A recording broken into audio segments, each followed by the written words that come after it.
This is going to be a fun day for us today. Our first time at Indian Wells. It's going to be fantastic. Our headliner was going to be Colonel Hesheimer, but he decided to get promoted to general. And so that's where he's preparing for his ceremony next week, correct, in Sacramento? Correct. So, gets even better, we get Colonel Lamar, who is the maintenance group commander out at March Air Force Base. Started comparing notes with him, started flying,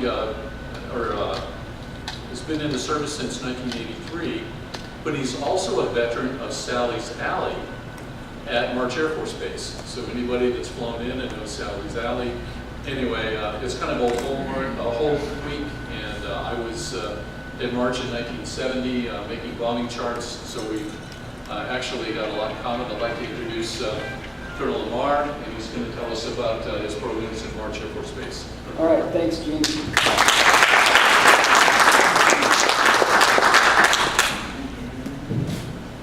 First, I want to thank y'all for having me.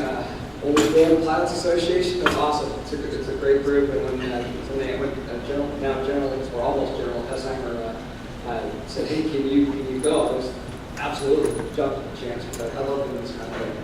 Anybody see Blazing Saddles? Okay. Normally, to get a call sign, you have to do something spectacular or have a certain personality trait. There's one guy that was named Stoichkov, and I was like, "Is he Russian?" They're like, "No. Let's stop talking or I'll kill you." And I met the guy, started talking. We're just non-stop, deep, intense, and I was like, "Oh my God, I see where it came from," But for me, it was I was going through pilot training, and my flight commander absolutely loved the movie Blazing Saddles. And he's like, "Oh," he had it memorized, and I had another nickname, Thumper. I said, "We're doing call signs." I'm like, "I've already got one." And he goes, No. I've been waiting 4 years for someone with the last name of Lamar. Your name is now Hedley." and at all point, he gave it the entire flight orders that I was not Lieutenant Lamar, not Blake, not Thumper. I was for everything. I was Hedley Lamar, and from then on. So there we go. I enlisted in the Guard in 1983. My dad was in the Guard at that point, and he'd been in Air Force and then Guard for his entire career. And he, brought me out, showed me the F4, sat me down in the front seat, and said, "Everybody works in an office. This is mine." Watched 4 of them take off, and I'm like, "Where do I sign? I'm in." And so then, from there, I was a crew chief for about 5 years, and then we got a chance to actually fly the F4 for a few years, and then we converted from F4s to KC-135s. I got 4,000 hours in the KC-135, and then I was in the initial cadre when we converted from KC-135s to the Predator, the MQ-9 Predator, and did a couple thousand hours of combat and combat support operations in that, and then we converted to the MQ-9, which looks a lot cooler. The Predator's tails go down, and they never really look quite right. The Reapers go up, and it's bigger and meaner, and it looks, it's kind of got a Star Wars-y vibe to it, so I really like it. So, without further ado, we're going to roll into Reaper 101. So, we'll talk about we've got a little video. We're going to have an attention-getting step, right? And this is what we'll go for. So, here we go. Okay, technology, 3, 2, 1. It works. Uh-oh. Hang on. Go ahead, go for it, thanks. See, now this is the only thing, is computers. I love computers. I actually have an IT business on the side too. So the Reaper was a wonderful combination of tactical aviation and computers and networking. So here we go for it. That's a long shot. There we go.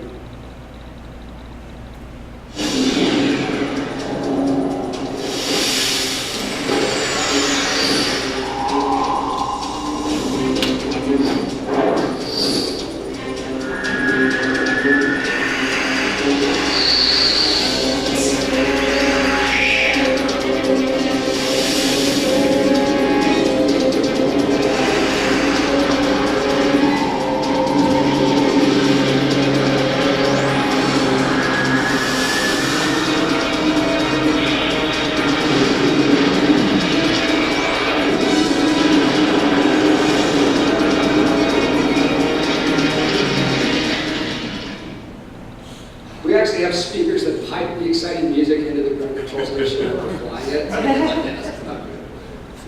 But that's kind of an overview of how the system works. So, it's about as big as an F-16 sideways. About 66-foot wingspan, max weight 10,500. There's a new version that can go over 12,000 pounds. 200 knots is a little optimistic in straight level flight. It's not a faster plane, but for a turboprop, it can climb very high. 40,000 feet is, again, somewhat optimistic for carrying any kind of winds or full load, but the performance of it is great. The thing is the endurance. So where an F-16 shows up on station for just a short period of time in an attack where they check in, they've got 20 minutes of playtime or 30 minutes of playtime, we show up and check in and go, we've got 8.5 hours of playtime. So you wind up building relationships with the guys on the ground to a much greater degree. We'll work with the same guys over and over again, and what we started doing is actually when they come back from their deployments, we'll meet with the guys and debrief our attacks face to face. And once you establish that kind of relationship, when those guys deploy again, they start asking for us by name. And then you get it by name because we've built that kind of a trust relationship, which is, normally that's built by how well you check in on the radio for the first time. You establish, does this guy know what he's doing or not, just by how he sounds on the radio. This way, we take it to the next level where we actually have trained together. We train before we actually deploy ordnance. It has 7 wing stations for carrying ordnance, but we primarily carry 2 GBU-12 laser-guided bombs on the import stations, and then 4 Hellfire, AGM-114 Hellfire laser-guided missiles on the outport stations. My favorite part. This is what we carry. So, I've already talked about that. We're getting ready to carry the GPS-guided JDAM, which is what's going to allow us to actually drop, once we have precise coordinates, we can drop through clouds to strike targets that way. So it's really coming along. The Marines absolutely love this. We've been doing a ton of training with them in 29 Palms. We even had the Commandant of the Marine Corps. We've been able to actually pipe our video directly to him, like to his cell phone. And so he's watching this engagement of us helping. There was a scenario where the troops were being attacked by a superior force, and we took out like the key intelligence and surveillance nodes that they had targeting the guys, our guys with artillery. We were able to take them out in a matter of minutes. He was like, "I like this airplane." Okay, so here's the Hellfire. We're going to give it one more shot. So this is the Hellfire. This is a test of the Hellfire.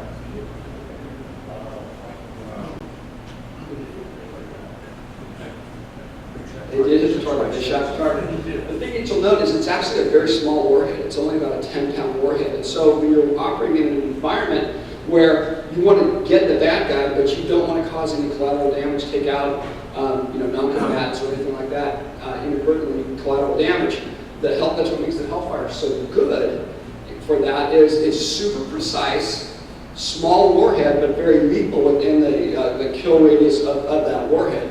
So we plan attacks so that take out the bad guy and don't hurt anybody else. And that's literally the way we approach it. In the past, as opposed to take out the entire city block to get one military target in. So, but we don't just have the obviously the weapons. Our sensor capabilities. Basically, we've got a television camera that's about like big Fox News, if not better. And then we've also got an infrared camera that's the same level of fidelity, but you can use it at night. And then we've got something called a synthetic aperture radar that we can actually see cars and even tire tracks through clouds.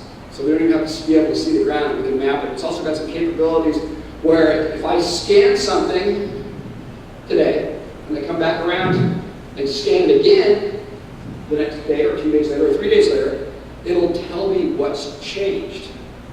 It'll tell me, so imagine if you're looking for IEDs or ambushes, fly over a site, here's the way everything is, come by a couple days later, oh look, the Earth's changed here, there's that little obstacle there. In other words, that way we can anticipate what the enemy's doing before they actually execute the attack, and that way we could protect our guys and thwart the attack. We also have a very good, very accurate laser target marker. It's a designator that we use for our laser-guided weapons. It's one of the tightest ones that in the Air Force right now as far as its accuracy and the precision that it gives us. And then we've got what's called an LTM, or laser target marker. We can call it Sparkle. It's an IR pointer, and it acts like a floodlight or a spotlight. You know, in a theater when they try to put the floodlight right on one person? Well, that's what we do, except you can't see it if you don't have night vision goggles. Night vision goggles are like, oh, look. So we'll do that to talk ground forces onto bad guys.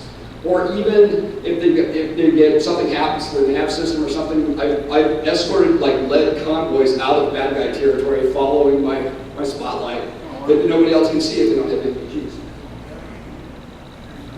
So, we're about 5 miles away, looking at that.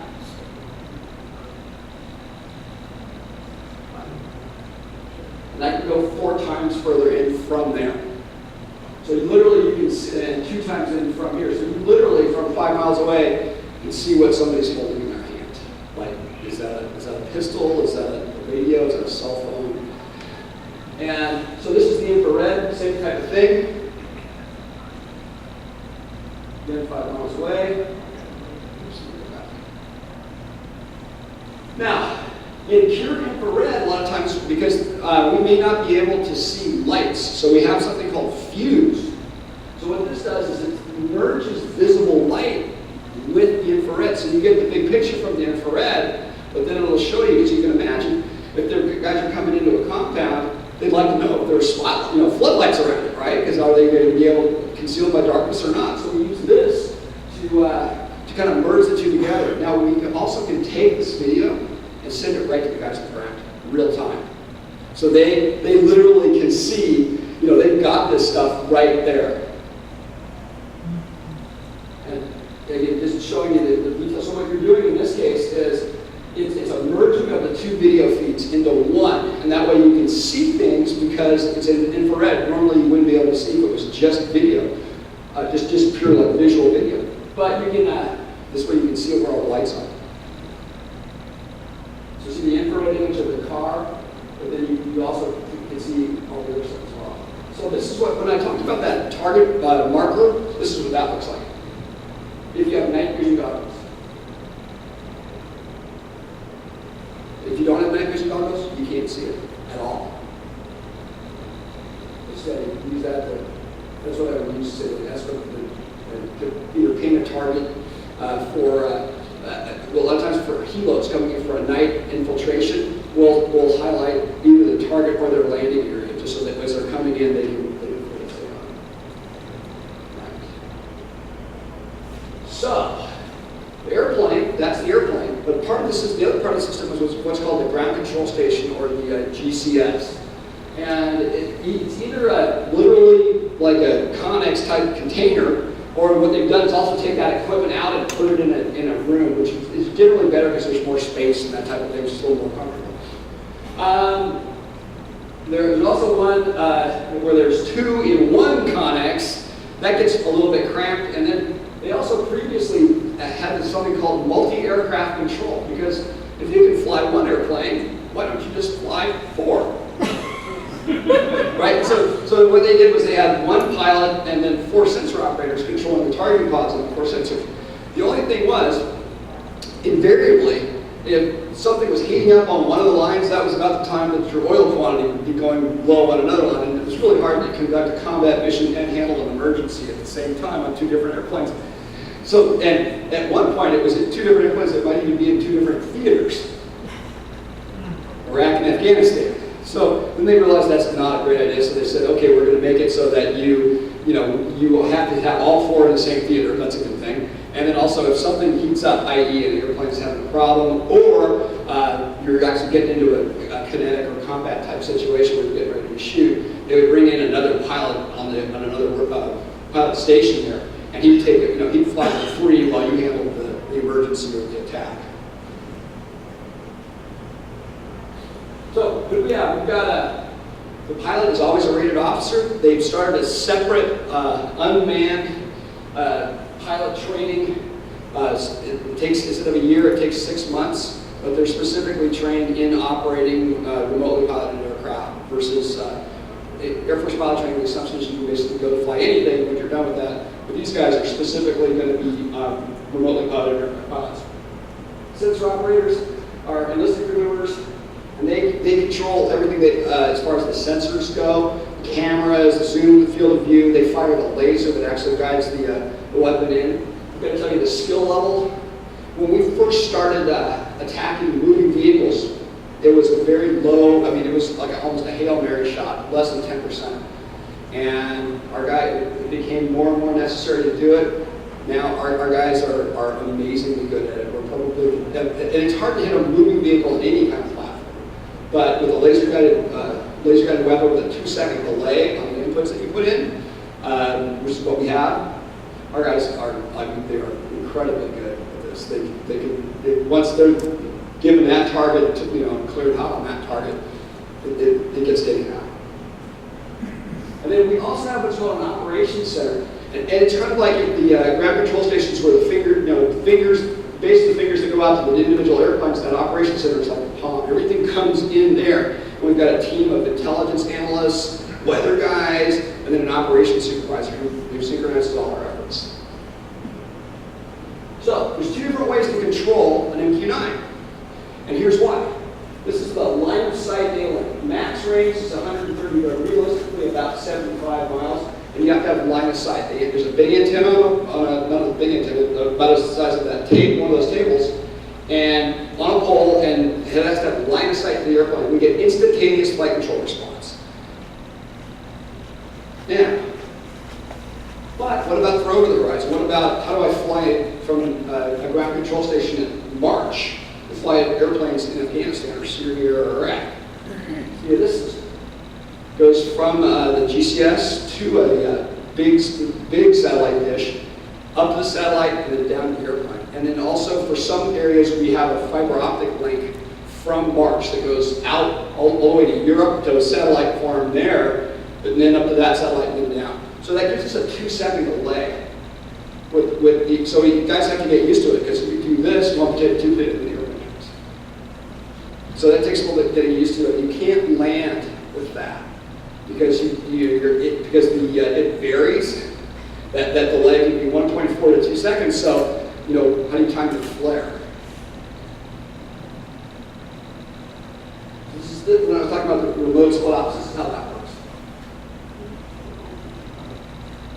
So from here, fiber optic under the Atlantic, over to the satellite dishes in Europe, up the satellite, and over to the airplane. So what do we do? What's the advantage of this? Well, for one thing, instead of having to move, most of your, except for a very small contingent of guys that all they do is launch and catch airplanes, launch and recover aircraft, all your mission crews here. So you don't have to have, you can have much smaller bases. Guys are not, also your people are not away from their families for 6 months straight. They basically can fly them out of home station. Also, we are so fuel efficient, like I was talking about before. Instead of just showing up, I got 20 minutes to show up, and you're like, well, I've got until tomorrow at 3 o'clock in the afternoon. Oh, okay, great, glad to have you. So it gives you one of the things is when we do a lot of what's called patterns of life, where they're looking, they know there's a bad guy here, but what they want to do is study the village, study the neighborhood, learn the patterns of life, so that they can get this guy, and B, not take out anybody that they don't intend to at the same time. What do? We started off, RPAs were strictly intel camps. It was strictly intelligence. And then back in 2003, when they first started using them in Afghanistan, they'd find guys, and then they'd try to call an airstrike. It's like, 20 minutes, meanwhile the guys go into the trees and disappear, or something happens, and they go into a big village or city, and they get lost in the crowd. And so what they did was they started putting hellfire, because they figured out that, wow, now instead of just finding them and then, hey guys, come over here, we've got bad guys right here, this way they can literally, if they found a bad guy, or say an IED placement team in the process of putting an IED in the road, Nice to be able to take those guys out right here and right now. So what we did was we got into the close air support and strike. So that's why when you see we changed from a reconnaissance squadron, a reconnaissance wing, to an attack wing. And it really is more appropriate because we're flying every day we fly overseas. We are checking in with a guy on the ground, call it JTAC, Joint Tactical Air Controller, similar to a FAC. It is basically a FAC on the ground, and forward air controller. He's the guys that call for fires. No weapon hits the ground in an area unless either that FAC or that JTAC with the ground commander's approval calls for that strike. We talk to him every day. But here's the thing though, what about for civilian use?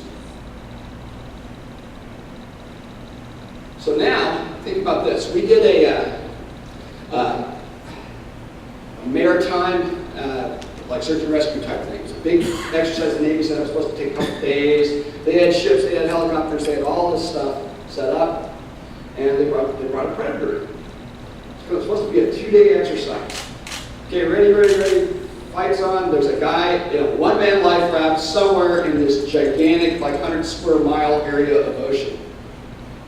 We found him in 2 minutes. Because what we did was we took the same approach that we used to finding an IED in the desert and just zoomed it out. So now you look at this big swath of ocean. What's hotter? What's warmer? Oh, there's something that's way warmer than the surrounding area. Let's zoom in on that. Guess what? It's the guy. So they're like, well, not what do you want to do? Go get all these assets out here. All right. So that was one of the things. Also, when we look at it for search and for land search and rescue with hikers, instead of having like with a helo, 3 hours loiter time, pretty much max. Again, 12 hours, where we that's just one, and we can scan a really big area. And the thing where it really paid off was with firefighting.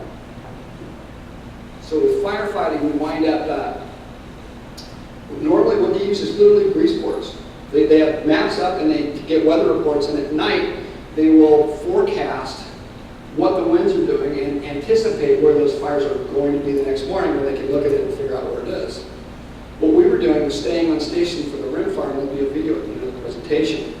We had a fire chief in our operations center, and we were piping our video feed. So he's looking at our video feed all night long. So now they're able to relay instantaneous, real-time stuff, including the video, to the firefighters on the ground that are actually figuring out where to put their finite resources. And by their own estimation, that just by using us, by using one airplane, they were able to get the rim fire up at Yosemite contained at least 4 days earlier than they would have. And the biggest issue was it took us so long to get approval to fly up there because people are very concerned about having remotely piloted aircraft fly overhead. So, I think they were reading their thoughts or something, but we're not. So when we look at this grade support, this is what when we talk about this is kind of a combination of a lot of the things. It's not a kinetic strike, but go ahead and roll the video. So this is accelerated a lot. What they normally do is, see the LTM lays? That means that spotlight is shining right on the target building. So these guys, this is accelerated a lot. But this is what they do. We want to come in with overwhelming force, because that makes people, instead of wanting to fight, that makes people like, I don't want any part of this. So they get ready, they stage, they get ready to actually breach. So here's our guys coming in. We've turned off the sparkle. Our guys are setting up, and then now that's a breach. That means they're literally kicking in the door to go take this guy. What had happened was an Iraqi guy from the base had called, hey, there's helicopters coming in your direction from the base here. This guy was ready. So he runs out of the building as our guys are going in, just as our guys are going in, and runs off. Now, he's not the world's fastest sprinter that's accelerated 5 times, just so because it takes a long time. But we're tracking him. So meanwhile, our guys are searching the building, but we're tracking this guy. He winds up hooking with another guy. Early on in the war, they would have just gone into another building, and they would have let him in. Later on in that war in Iraq, basically they'd come up to a building and be like, hey, they're after me. They're like, get away from my house, go somewhere else. So that's what happened here. So now they're really fast. But what they do is they go out in the field, and you can't really tell from here, but there are irrigation ditches there. So they can hunker down in that, and the guy searching for him isn't going to be able to see him. So what we do is turn that sparkle on again. And I'm talking, we're talking to the guys on the ground. Okay, here's sparkle here. Okay, I've got two guys laying down. Okay, your lead guy turned left now. They're at your feet. Because ideally what we want to do is capture them. Ideally if we can capture these guys, a lot of times they will outline the whole area's operation. So it's actually better for us to capture them if we can. And in this case, without us on scene, that guy would have gotten away. This is the one that got me. I got this from a friend of mine that was overseas. Their lead vehicle had hit an IED, and as is common, they set up an ambush. So they take out the lead vehicle and then just start shooting at the remainders of the convoy. This is the un-up-armored Humvee, so early on in the war. And so these guys they're basically kind of, vehicles disabled, and they're taking fire from a sniper down the road here. And then they call it rifle is what the pilot said. Yeah. Okay, go for it. Let's pull up firefighter.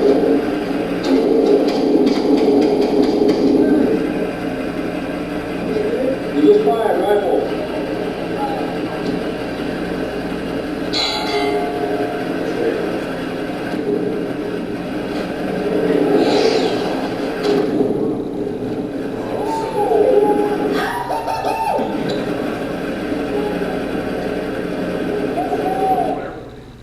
So that was what really made it real for me.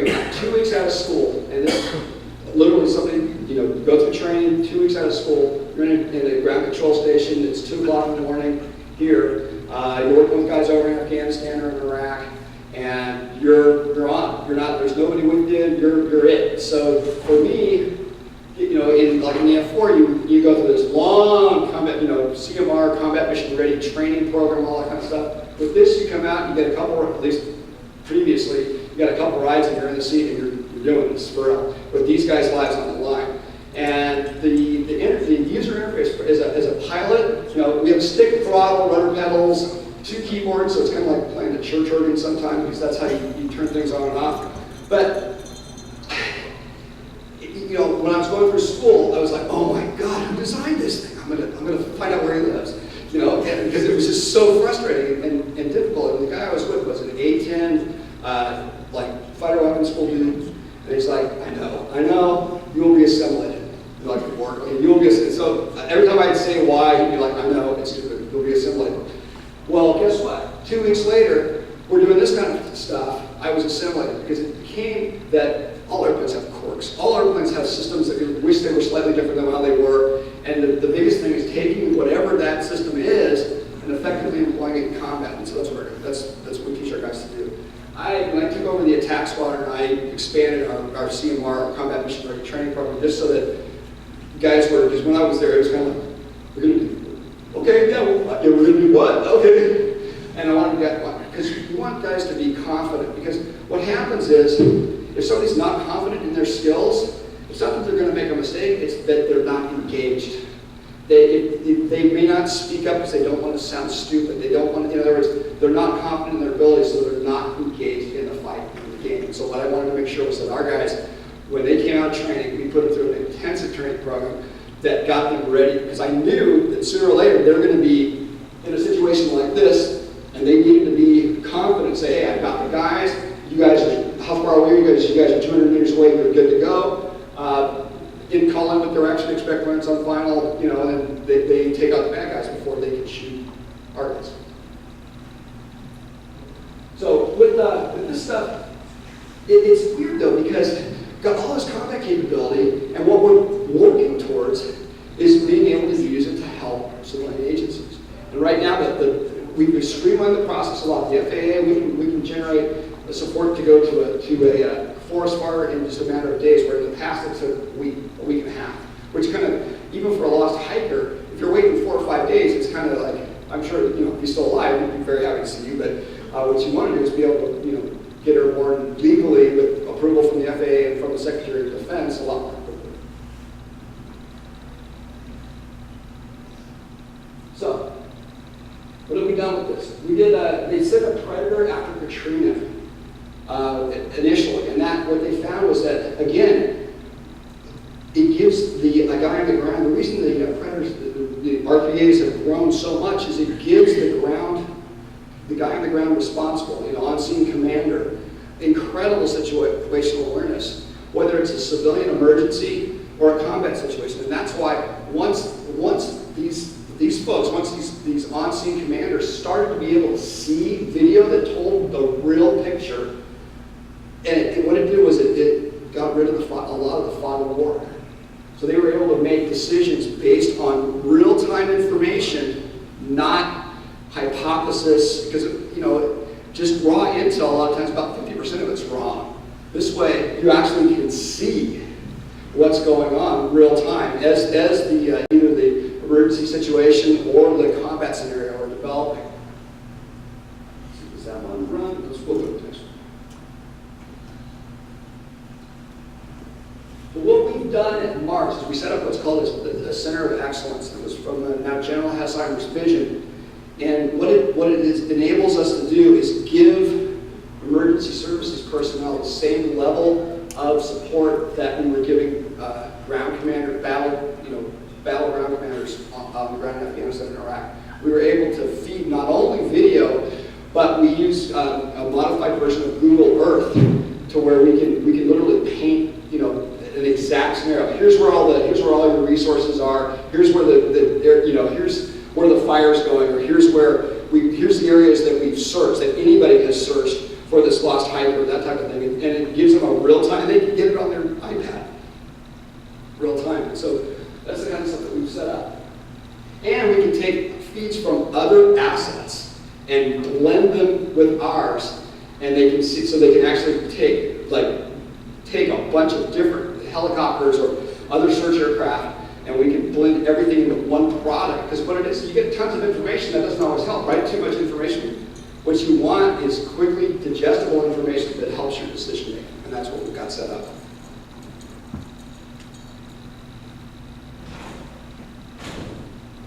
We've got, I'm not sure I like this slide that much, but what's happened though is RPAs currently have the highest rate of PTSD in the Air Force. Why? You're just watching it on TV. But you're literally, especially if you're involved in you're watching it and you're directly, you caused this. In other words, because after attack you have to do battle damage assessments, and then you're watching it for hours. And you might have studied this person and their patterns of life for weeks before you actually did this.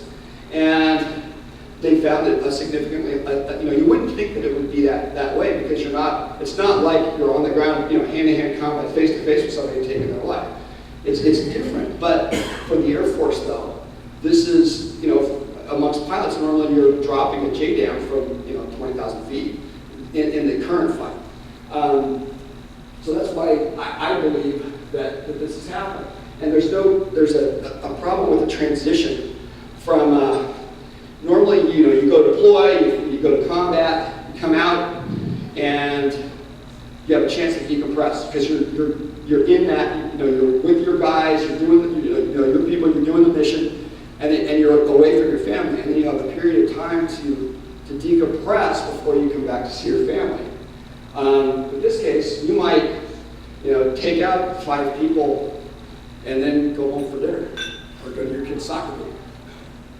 And so there's a little bit of that, limited downtime. What we did at the 163rd, when I took over as a squadron commander, was we we got our chaplains, top secret clearances. And we also brought in a director of psychological health. Now in the military, psychological health, you're going to hit somebody that's a psychologist, that was like the kiss of death, right? You never ever, don't know specific psychologist, right? Well, what we did was, after an engagement, whether things went well or sometimes things don't go, as you hoped. Sometimes ground commanders lose track of their own troops, and other times, and they call in strikes on their own troops. Other times, targets get misidentified. I mean, think of construction accidents where you can imagine, dropping missiles and bombs from 20,000 feet.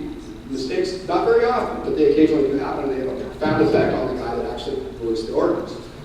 So regardless if things went well or bad, we set it up so that they would talk, they could choose. They could talk to a psychologist, or they could talk to a chaplain, or both, but they were going to talk to one or the other. And we found that that significantly reduced any kind of backlash, because the guilt associated with, five guys that just got through mortaring a base, running from the base, they run into the trees. On the other side of those trees, about 20 seconds later, 5 individuals come strolling quickly out of those trees, and the whole team didn't realize that they were different people. And they called striking and took us out. And afterwards, they realized it was not the same 5 people. It was, not the intended target. And so that left a significant impact, on the guys that actually released the ordinance, because they not only got to realize what they'd done, they then got to watch it for the next 4 hours straight. And so you wanted to make sure that these guys have the tools, to deal with it. If I sprain my ankle, I go to the doctor, I get an x-ray, it's not broken, great, get a splint, and we're good to go. Why would I not take the same necessary steps with somebody who's got a potential psychological injury? And so what we did was pull the stigma out of it, so that we can actually go in early, because that's what you want, is to establish that connection early, and then they don't brood on it. So 2 months later, now they're doing all kinds of stuff and potentially threatening suicide and that kind of thing, because that's happened.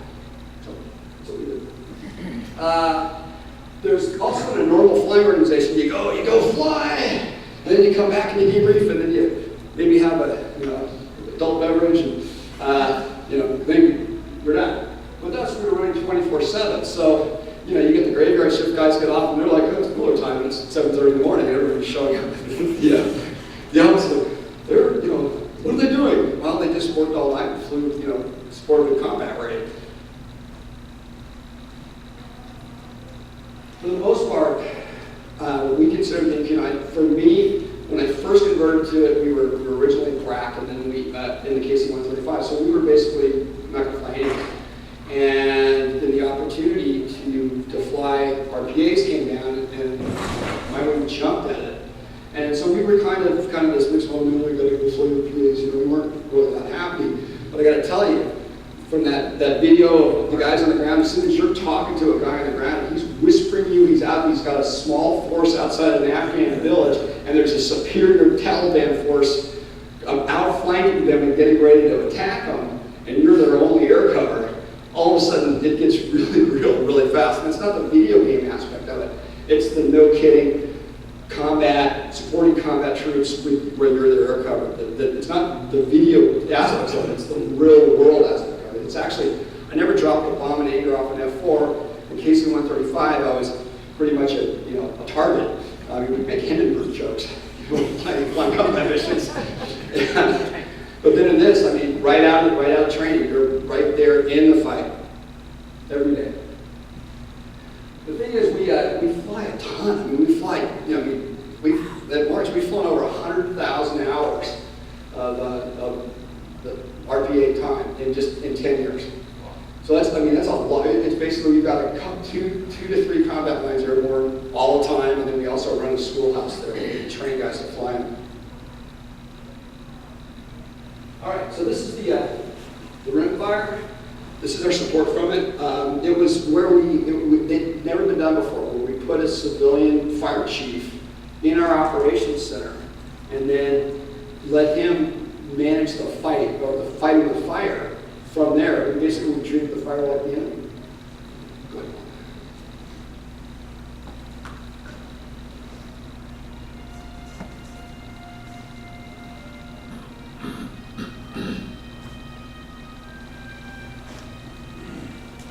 What altitude are you at? We've been in this, we were to support in the American people. low Class A airspace, so like 18,000. Broken paradigm. We've changed the way we do business entirely with this operation.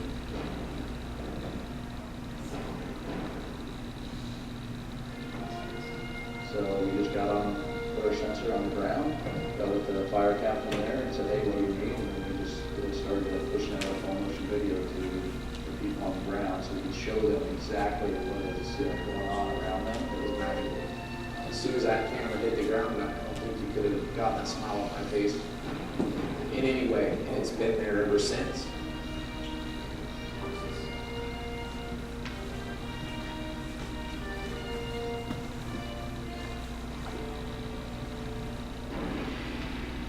We're never going to be able to substitute the hard work of anyone. Is it in effect hovering to get that kind of a static look shot? We're so high and It does things that we it's, can't. the camera's stabilized. Okay. So It should be you moving. can go like this, the camera will stay exactly the same. How slow can it go? Flies right about 70 knots. And Reaper is usually 105 to 120 for mobile cruise, and for some of the weapons deployments, we'll push it up to They are 150, 160, but that's about it. Definitely want to thank General Baldwin, General Ball, and everybody at the state headquarters who actually put this together. I showed up to the Air Force Base exhausted, very little sleep, 4 days prior to my arrival, and it was like walking into a wall. I'd like to say to the Grizzlies, thank you for your professionalism and your support on this. I know a lot of people have already worked a lot of hard hours. It's showing once again on all the support that we've provided, not only to us on the military side, but definitely to the fire crews and the firefighters down on the ground. Allowing the predator into our world now, encouraging him into our world, we now get real-time information. Now we can set the pace. We dictate when the fire goes, not the other way. I'm tremendously proud of this wing and all the airmen in it that helped make this happen. This is fundamentally changing the way that we're going to support emergency response officials during a disaster. Keep it up, and there's more to come. So we're really looking into, that's what we want to do at this point. We're with the standing up that center of excellence. I mean, we're literally bringing in every civilian agency that comes in to look at it. It's just like, we want this, how do we do this? So we've been actually helping other organizations get what are called COAs, certificates of waiver or authorization from the FAA, so we can fly. I'm the one that brought MQ-9s from SCLA. We were taking off out of Victorville, Old George Air Force Base, and flying right up into the Edwards restricted areas and doing all our training there. We still use those areas. We were never set up for that, so we were literally driving from March to Victorville and back and forth 2 shifts every day. It was taking about 30% of our available manpower just doing the drive. And so I set it up and moved the MQ-9s to March. So we now have 6 MQ-9s that we fly out of March Air Force Base with a very strictly defined. I'm actually trying to get it on a sectional chart so the guys can see what our normal route is. Now, hopefully they won't do what we had people before. It's like, ooh, what's that? Let's go learn how to fly formation on a Reaper who's already got a chase plan. We got people get pretty close. Trying to take pictures of it, things like that. So our job is to be smart and safe with this. I've worked with the FAA and SoCal TRACOM, and our contract is be smart, be safe, and try to be seamless. In other words, we want to integrate so that we don't add stress to the controllers, and we make sure that we do everything we can for civilian pods, general aviation pods, to make sure they're safe as well. And that's the way we've approached it. If something, to me, compromises safety, there's been a couple things where you guys start to lean forward, and I'm like, guys, we're already leaning forward just by doing this. I don't want you to push your comfort zone to try to make this happen. We can knock it off, figure out what went wrong, and fix it, and go back and do it the next day versus try to press on the situation. First flight we had to March, the chase plane had an engine failure. Cessna 210 did an emergency landing in the Redlands. So that, we had all the RPA contingencies sorted out. It was like, what if the chase plane loses an engine and has to do an emergency to run into the Redlands? So what we did was we had the RPA declare an emergency because now we didn't have chase. We used the chase to see a way down. We have real-time, like almost a air traffic control style link in our GCS. So historically, like our guys will call out traffic, but legally by our code, we have to, we need to have a chase plan for it to satisfy the scene of void. It'd be the balloons, the parachutes, those type of things that aren't squawking. But for normal air traffic, our guys usually have SA better than the chase models. But in this case, the guy emergency diverted in there. And we declared emergency, flew up to SCLA, and then I said, okay, we're going to follow our COA, go back into the R20, into the restricted area, and then we'll land it back at SCLA, because we were testing the procedures. And the DECO at SCLA, as the airplane's flying over, goes, I see it, why don't we just catch it now? And I was like, my desire for control is less than my desire for success. And I'm like, you know what? That's a better idea to do that, because you've already, now if you can see them, now you can satisfy the single void for the crew. And this is actually a safer way to do this. Now, we let the FAA know, and they were very happy with this. The contract I have with them is to be smart, be safe, and be transparent. So in that light of transparency, whatever questions you guys have, if I can't answer it, I will. Sir?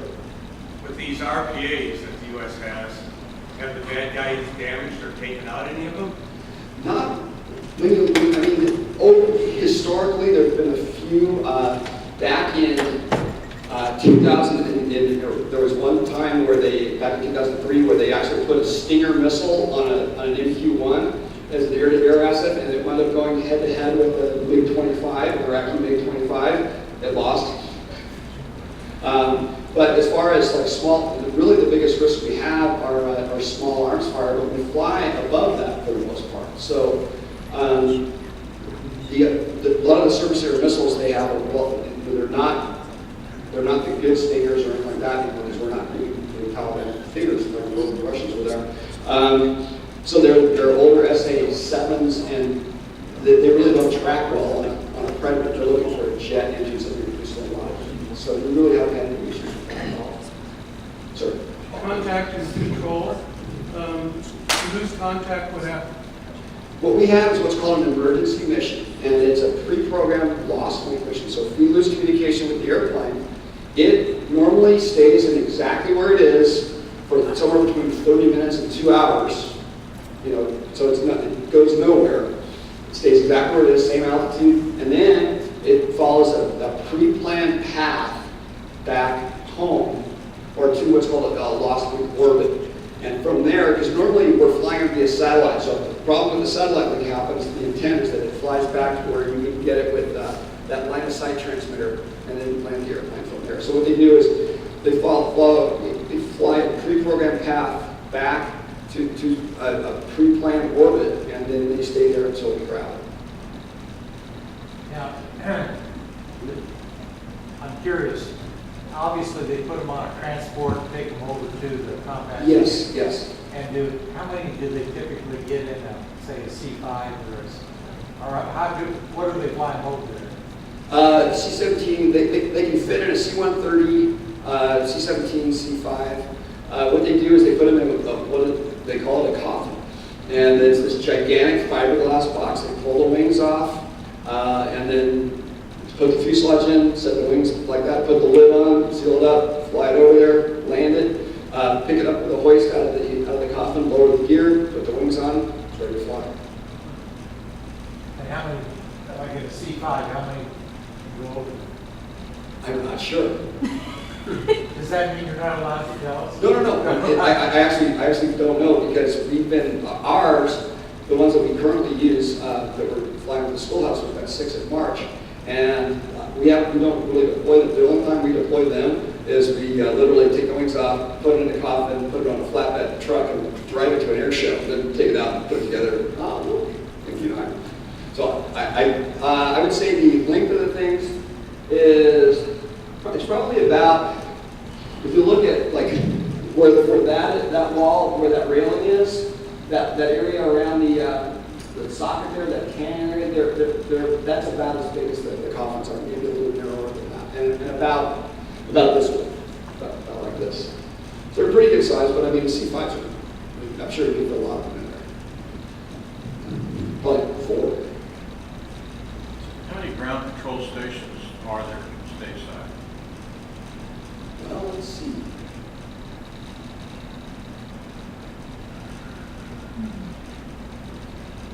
Like close to 100. At least. Really? Yes. Where, I mean, so we've got ours, we have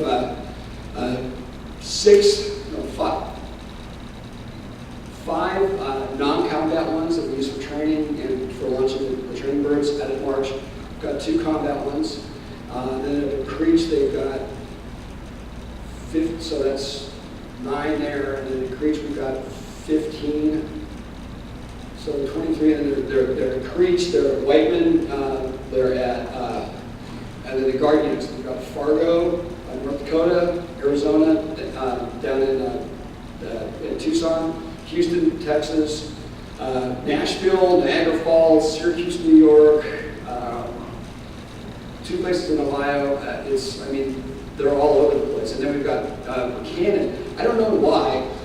This is something that I'm concerned about. It's like, okay, you can put these things anywhere. Why put it in Canada? Why not put it in Hickory? You're seeing these guys, it's a relatively, you've got a pretty intense, 12 on, 12 off type work schedule for these guys because it's a max effort thing. So why put them in Clovis? Oh, they're also at Holloman. So you've got them in Holloman, Clovis, garden spots, right? So what's the tactical effectiveness of this in non-visual conditions? The things that you showed us are largely around visual conditions. Yes. You're not always going to have visual conditions. Exactly. So there's other electronic type signals intelligence equipment on board that I can't go into big detail with, and so that's effective whether you can see the ground or not. Very effective. And then also with that synthetic aperture radar, it lets us literally, you can see tire tracks with this stuff through clouds, and it just paints scans the ground and takes an electronic image of it, comes back up, it looks like a black and white photo. So that's, now as far as weapons employment, right now we still need to see the ground to deploy weapons. You do any border patrol work? We don't, the Customs and Border Patrol has 2 of these though. They have their own. They have their own. They have their own. Certainly, I'll come to you next. What's the landing look like? Well, we actually have a special, the special call for landing. And I've got a guy that, he was F-16 guy, 2,000 hours at F-16 time, was also the first guy, one of the first 3 guys to fly the MQ-9 when the Aaron Curtin fell. He's a very, very, very savvy, experienced pilot. He said the MQ-9 is the hardest airplane that he's ever flown. Is he out on the runway visually watching his approach? Or? No, you're looking at it through the screen. So what you have is basically like a soda straw. And so and for a while we didn't have a radar altimeter or even we had a wheel switch. So, you basically go, I flare now and then I think I'm on the ground. For a while they had guys go, I think I'm on the ground. I've got to be on the ground. I've got to be on the ground. Load on the nose gear. No, I'm not on the ground. So the rule was, if it bounces twice, don't wait for the 3rd bounce. And you don't want to wait for that 3rd one. So what they did was to alleviate that, they put a real accurate radar altimeter on it. So now we know when we're, and you can also see the wheels spin up. So he could be anywhere. I thought he was at the site where they were recovering. They are. In other words, he's sitting at the site, but he's in the ground control station. So he's not looking outdoors. He's not No. In fact, when I was going through school, I'm in the ground control station the very first flight. And we're sitting there, and this was actually one of those global ones out on the flight line. And so we start up, we're taxiing out, and the airplane's taxiing by. The guy opens the door. My IP opens the door. It's that is so wrong. It works. It really is. Sorry, and then I'll get to you next. Are the pilot Go ahead. Are pilot controllers rated pilots? Are they getting flight time? We, at March, are the test of what's called the RCAP, where what they did was lease the Cirrus SR-20, and so we can keep our pilots proficient in actual flying. It's something I personally feel very strongly about, that we need, if we're going to integrate into the National Airspace System, our guys need to be full up. We can't have, because flying the RPAs is different. You get a different cross-check, different mental patterns to do it really effectively, just because of how the interface is. And my belief is that pilots need to still be good pilots and just to have the right mindset, especially as we start to expand and fly in more areas and things like that. I think it's critical. next thing we're looking at, the MQ-9 can totally outfly the Cirrus. We're looking for to do our own chase versus contract chase, so that we have our pilots are proficient at both chasing our aircraft and integrating it into like normal pilot requirements. Sorry. How do you figure wind speed and direction and maybe anticipate the wind shear? Is there indicators on the drone, or do you have to figure that out electronically someplace else? Well, at the base, we actually have a dedicated weather guy in our operations center. His only job is to feed our guys real weather. They can check the ATIS, and then they're talking on the radio to the tower. So if it's a wind shear type thing, really they would do the same thing as the pilot does. All of a sudden, hey, I've got a decreasing performance shear. I've got lots of power in, and I'm still descending. What's causing that? In other words, I need to go around and sort that out. They have to do just basic pilot stuff. There's nothing automatic that says, like most of the modern aircraft. So wind shear ahead, in order to sees that with the radar. We don't have that. It's just basic pilotage. We had some guys from SoCal TRACON in a couple months ago talking about the possibility of March starting to control airspace down toward Vandenberg to facilitate flying. Camp Middleton? Yes, sorry. I'm actually on that.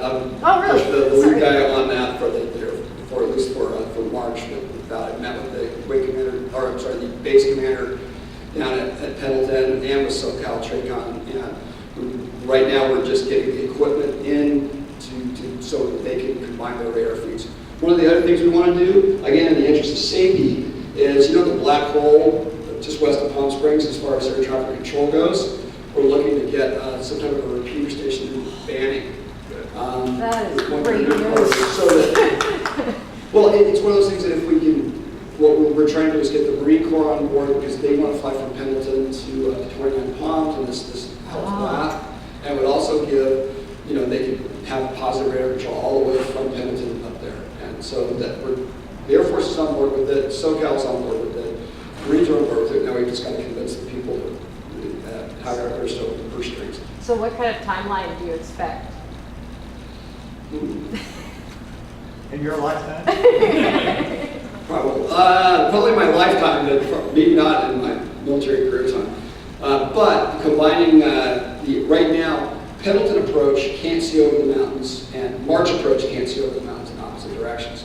So they each have a black hole that's covered by SoCal. What we're setting up is so that we're setting up a data feed so they can each see each other's radar and SoCal consider, so there's a solid pane between the airspaces, so to make it easier for controllers to hand off. In other words, instead of, hey, I've got a guy who's exiting my airspace that I can't see anymore, and he's going to be in your airspace in about 10 minutes, 5 or 10 minutes.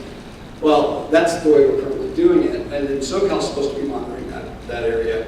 So now you've got 3 changes that are not really a positive handoff, and what we're trying to do is set it up so that it's all covered, and that all 3 entities can see all the air traffic in all 3 places. So There was a movie about this called Good Kill with Ethan Hawke. Did yes, you see it? I did. What was your impression? A lot of the technical stuff was there's another one called Eye in the Sky as well. Yeah. There's a lot of technical stuff that was actually pretty accurate. I mean, they obviously talked to people that had done the mission. The level of emotion and some of the, I was horrified at some of the commander's actions in both of those movies, just because that's we tend to take a much more, kind of a fatherly or motherly approach to taking care of our people. Just it's kind of like a submarine captain, that authoritarian, you're an idiot, type approach. Beating on people really isn't as effective as giving them the support that they need to do their job. Because we ask a lot from them, and so. But as far as the technical aspects of it, there was a lot of accuracies there. There really were. I mean, there's some of the things that were a little bit over the top, but yeah. I mean, they actually did talk to people that fly them before they came up with it. So, Last question. The tactical advantages in a war zone are obvious. Wonderful technology. Do you get any feedback about the various enemies, plural, suppressing their operations because of a fear of the reapers and the thing? In other words, is there an objective measure of the effect on our suppressing the terrorist organizations? Look, I'll tell you what, when there's a low ceiling or like an undercast, they step up their operations significantly. So they're, I mean, especially the Afghans, they're not dummies. They've been fighting combat for 100 years against one enemy or another. And they're very good at figuring out when we fly, when we don't fly, what we can see, and just by evidence. The Hellfire is a supersonic and subsonic missile. It comes off the rail, it's supersonic. Before it hits the ground, it goes subsonic. So guess what gets there right before the missile does? Sonic boom. And we actually started to factor that into some of the attack plan because guess what? You guys are trained that when they go to sonic boom, they dive in the dirt. Don't think, don't talk, they're in a group, all of a sudden, bang, boom, they dive in the dirt. And that was, they were actually able to defeat, in some cases, the Hellfire. Even though it hit right there. And so what we did was start to reduce them out, figure out that, so they modified their tactics against us, so we started modifying our tactics against them. So they're very savvy, very smart, so they operate more when they know we can't fly, or that we can't see the ground. So as far as suppressing, if they know we're around, I mean, we actually had a Predator, and they had us do a show of force, and I'm like, really? No, not like an F-16 or a B-1, that's a show of force. The Predator, oh my God, all we had to do was come out, and then this whole team of dudes just spread out. I mean, they ran, and I'm like, really? They're running from the Predator, but yet they're afraid of it because we're very, very, very active. In other words, if you're in it, if you've been targeted, things are not going to be good. So I hope that answers your question. Thank you.